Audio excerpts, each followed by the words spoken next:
Hey guys, welcome to Star Wars Timeline. My name is Ben. Today we're reviewing the next episodes in the Ewok Show Season 2. As always, this is a spoiler on review, so if you don't want to find out what the story is, you have been warned. Guys, as always, I really appreciate all of your kind comments and likes. That really helps out my channel. Anyway, without further ado, let's start talking about this episode. It is actually broken into two parts, thus these are episodes 3 and 4. Let's talk about the first one, which is called Home is Where Shrieks Are. The episode begins with Wicket doing different home chores, and he's really tired of it. He's tired of washing all the dishes, watching the younglings, so he decides to move out. He starts packing his things, and he says, "Mom, I can't do this anymore. I'm not a kid. I got this on my own," while he's packing his little teddy bear, which I found was pretty cute. As he's on his way out, he gets completely tangled in the curtain, which we sort of know that, hey, maybe he's not as cut out to live on his own just yet. As he's on his way out of the house, he meets his good old friend Tebow, who also says, "Well, yeah, my mom also tells me what to do all the time. You know what, I think I'm gonna come along with you." So Tebow naturally packs up his little travel bag, which is even smaller than Wicket's, and together they're out. They go deeper into the forest, and they go to this old tree fort. Immediately when I saw it, I was thinking of my childhood. I was like, when we always imagined of building our own tree house or a shack outside of your house that you build with your friends, and you spend most of your days there, and you bring your favorite toys, and you just have a good time. So it seems like this is where they're going, but they're quite confident that they can handle this, because we see Wicket in Season 1 that he's capable. He was able to restore an ancient Ewok catapult, so he's quite resourceful. But we don't know what's going on with Tebow and how together as a duo they're gonna work this out. They find out that restoring this house, which is completely old and the roof has holes and it's leaking all over the place, is not as easy because they're doing as many chores as they were doing at home. I like that part of the episode because it shows you that there's even more responsibility. When you're not a child anymore, you go out there and you start doing your own thing like Wicket was dreaming of. It's not easier. If your mom is not going to tell you to do chores, you're going to have to do it on your own. That's a very good lesson. Later on, Latara and Nisa, they bring some stew, and they say, "Well, since you guys are not gonna join the Harvest Festival, at least we brought you some food." But Wicket, he's still adamant. He's like, no, we don't need any outside help from the village. We got this. We got it covered. We don't want any of your food. I don't want this. And of course, Latara gets upset, and she pours this stew right over his head. The girls are clearly upset because they're always the ones who bring treats, and they always look after the boys. And I felt that in this particular part, Wicket was a little bit ungrateful. We understand where he's coming from, though. He wants to be totally independent. As a young boy, he wants to prove himself. I kind of appreciate that. So I enjoyed where this episode is going so far. Then something weird happens, and a bunch of these new creatures are coming called Kaggles. And they visit, and they start playing around with Tebow and Wicket. And this was a little bit confusing. Like, you're still in the middle of building your house, and then these three guys are jumping in, and you're playing all of a sudden. That was a little bit distracting. It interrupted the story for me. Like, where is this going? And they were only there for one sole reason, to warn our Ewoks that, hey, this place is haunted. Did you even get the permission from the locals here, from the actual owners of this treehouse? And they say, no. You haven't heard about shrieks? And of course, all these Kaggles, they bolt out of the house. They're like, oh my god, this place is haunted. We can't be here.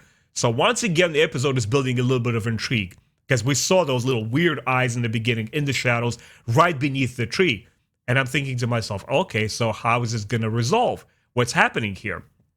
And what happens is, at first, Tebow and Wicket, they set up the traps. Obviously, this is like an overture to Home Alone. They're over there, they're prepared for battle. No matter what it takes, they're going to protect this fortress. And of course, they turn off the lights, and something crazy happens, and they fall through the floor. They fall all the way to the bottom, and they go inside of the tree. And what discovered there is not quite a menacing or haunting thing as we imagined. They meet another alien called Larry. Another part of this episode that I have a problem with. This is Endor Moon, right? These are Ewoks, pretty magical, fantastical creatures, and we're dealing with Star Wars.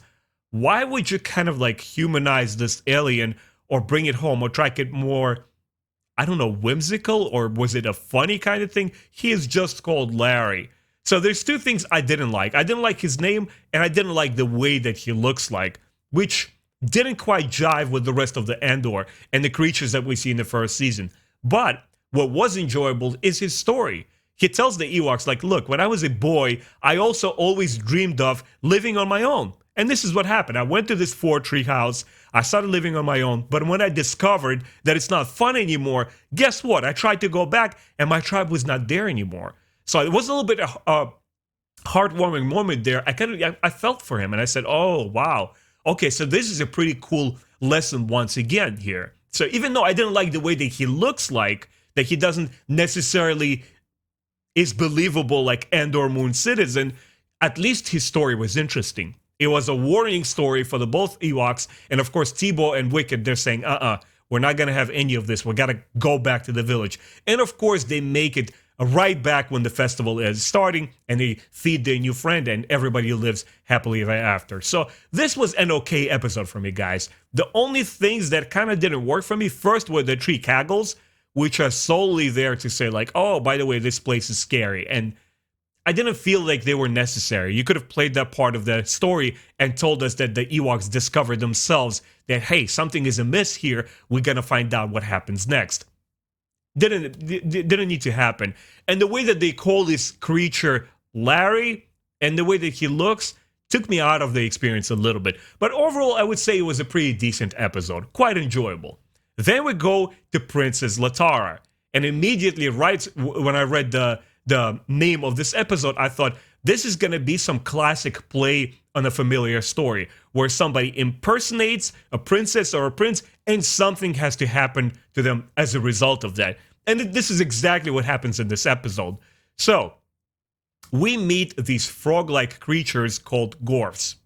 And their queen, Slugga, wants to marry her son Vork. She's like, we need to find a proper bride for my son. They go through a couple of candidates. Seemingly none of these candidates work because they're all simple. They're not of noble blood. Something royal is going on there. She's like, these are not good for my sons.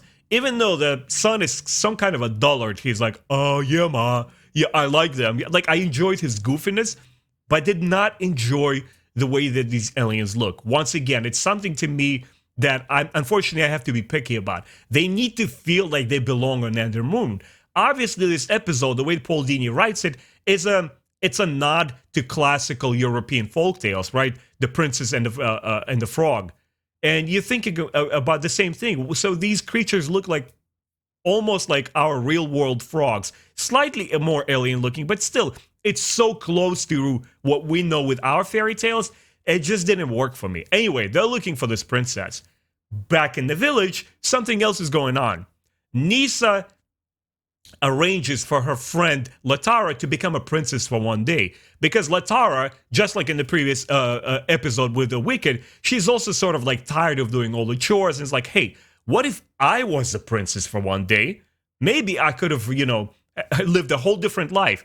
Again, I like the beginning of this episode. I like where it's going.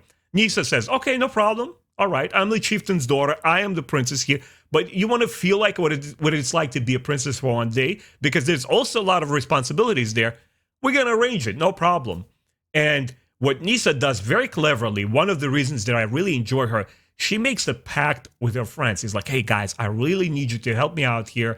And let's treat Latara as the true princess for one day. And in return, Wicked, I'm going to give you this pearl of patience for your belt of honor.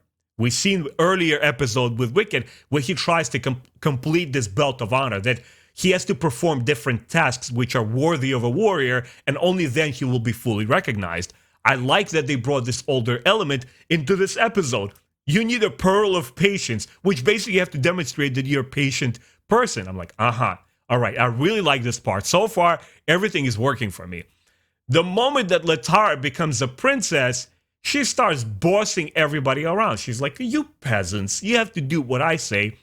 And this is actually quite believable, because when children play pretend and they put somebody in the position of power, I don't know if you guys remember yourself. I remember myself at a very early age, when I was like 2 and 3 years old. And when you used to play at a sandbox or at the play yard with other kids, the moment that somebody puts you in charge, you kind of feel good about it.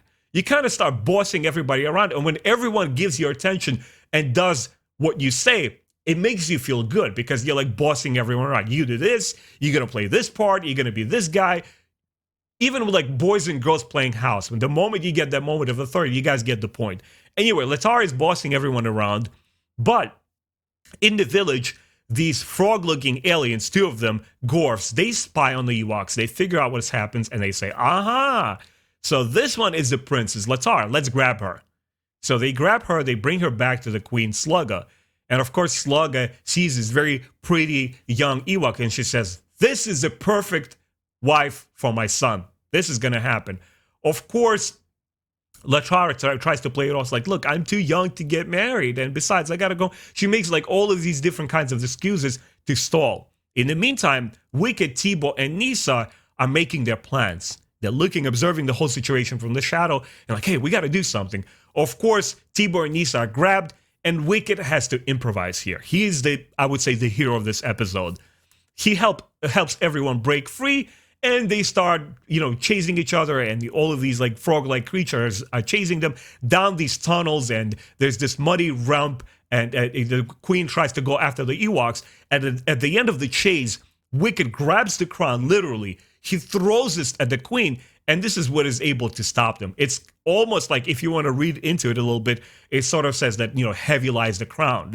It's a big weight, and let's just drop it there, and we're gonna stop the bad guys and escape. And for a moment, Latara is sorry. She says, look, guys, I misbehaved. I'm sorry. I was bossing you around. But could you please carry me back to the village? She's like a little in the role still. She wants a little bit of help. She still wants to feel like royalty for a little while. Once again, this was sort of on and off episode for me. Some parts of it I liked. I liked the adventuring part of it. I did not like the frogs. I did not like the way they looked like, and that it was just too similar, too close to folk tales as we know them.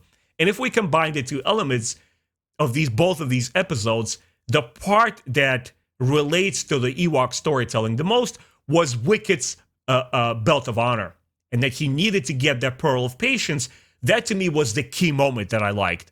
But overall, both episodes were a little bit messy, a little bit diverting from the whole story of the Ewoks and the Ender Moon and the whole premise of the Star Wars. So if I were to rate both of these episodes combined, I would give them 2.5. Let me be generous. I'll give them a 3. Like a super, super generous 3. I just did not think that these episodes were particularly very good. What these episodes are good for is amazing animation, beautiful art, and for some reason, the way that they remastered the second season for the Disney Plus channel, the picture looks a lot crisper. And I gotta say, it's a huge, huge plus for these episodes and for the season as well. Because the first season, which at this point I sort of enjoyed more, I was so sad that the picture is not very clear. And as an animator myself, I do enjoy looking at the backdrops, at all the details and the Ewok village and the trees. Here, everything is crisp. The way that the Ewoks are animated and other characters are animated is so expressive and so nice. So at least from the artistic standpoint, I gotta enjoy it. And once again, I'm gonna be very, very generous. I'm not gonna be too harsh on it because it's an older show. It's a much like early, young age children's show. So I gotta be a little bit, lenient with it. But I'm still gonna call out things that I didn't like. So in the end, I'm gonna give this a 3 out of 4 score. This was an okay episode, but I do hope that this show improves later on. Anyway, guys, thank you so much for watching. I really appreciate your kind comments. And for those of you who enjoy my stuff and would like to see future reviews, please like this video, subscribe to my channel, and I have plenty of nice stuff for you guys later on. Take care, everyone.